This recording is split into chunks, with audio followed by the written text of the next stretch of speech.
Diabetes mellitus tidak terkontrol, bahaya. Tahukah kamu, lebih dari 171 juta penduduk dunia menderita diabetes mellitus, dan angka ini diperkirakan meningkat 2 kali lipat menjadi 366 juta penduduk pada tahun 2030. Apa sih DM itu? DM atau kencing manis merupakan suatu penyakit yang ditandai dengan tingginya kadar gula dalam darah. Hal ini disebabkan oleh penurunan kepekaan insulin dan jumlah produksi insulin. Lalu, apa sih insulin itu? Insulin adalah hormon yang diproduksi di pankreas. Ia akan memecah gula agar bisa diserap dan menjadi energi. Jika insulin yang dihasilkan sedikit atau tidak peka, akan membuat gula menjadi menumpuk, sehingga menyebabkan metabolisme karbohidrat dan lemak tidak normal. Hal ini dapat menimbulkan komplikasi. Kadar gula darah normal. Kadar gula darah sewaktu yakni kurang dari 200, kadar gula darah puasa yakni kurang dari 126. Faktor resiko DM yang tidak bisa dirubah, yakni usia di atas 40 tahun, riwayat keluarga, riwayat kehamilan dengan DM, riwayat melahirkan anak lebih dari 4 kg, riwayat lahir dengan berat badan di bawah 2,5 kg. Faktor resiko diabetes mellitus yang bisa dirubah. Yang pertama ada obesitas, kurang aktivitas fisik, riwayat penyakit jantung, dislipidemia, hipertensi, diet tidak seimbang.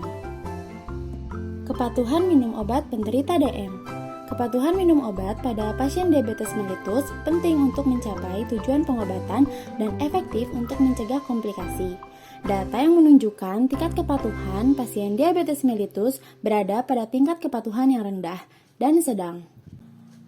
Faktor yang mempengaruhi kepatuhan minum obat yakni ada aktivitas yang padat sebanyak 46,6%, kurangnya stok obat di apotek puskesmas yakni 14,8%, lupa mengonsumsi obat yakni 13,6%, lamanya pengobatan yakni 9,09%, dan lain-lain yakni 15,92%. Komplikasi yang akan terjadi jika DM tidak terkontrol.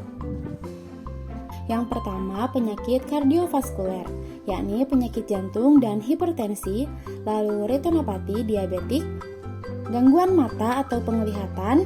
Yang ketiga ada nefropati diabetik, yakni gangguan ginjal. Yang keempat ada neuropati diabetik, yakni gangguan saraf menyebabkan gangren. Komplikasi diabetes berkembang secara bertahap. Setelah 10-15 tahun dari waktu terdiagnosis, semua komplikasi akan meningkat dengan tajam. Gimana ya cara menghindari komplikasinya? Solusinya yang pertama, rutin minum obat sesuai anjuran dokter, rutin memeriksakan kadar gula darah, hindari makanan yang mengandung banyak gula, lemak, dan natrium, melakukan aktivitas fisik minimal 30 menit, membuat alarm minum obat, dan mengikuti edukasi seputar DM dan peran keluarga untuk memotivasi. Penggunaan obat antidiabetik. Yang pertama ada metformin. Tujuan terapi menurunkan produksi glukosa hati, meningkatkan sensitivitas insulin. Efek samping berupa gangguan pencernaan, dispepsia dan diare, dan penggunaan jangka panjang dapat menyebabkan gangguan hati. Lalu yang kedua ada glimepiride. Tujuan terapi menurunkan gula darah dengan meningkatkan sekresi insulin oleh sel beta pankreas.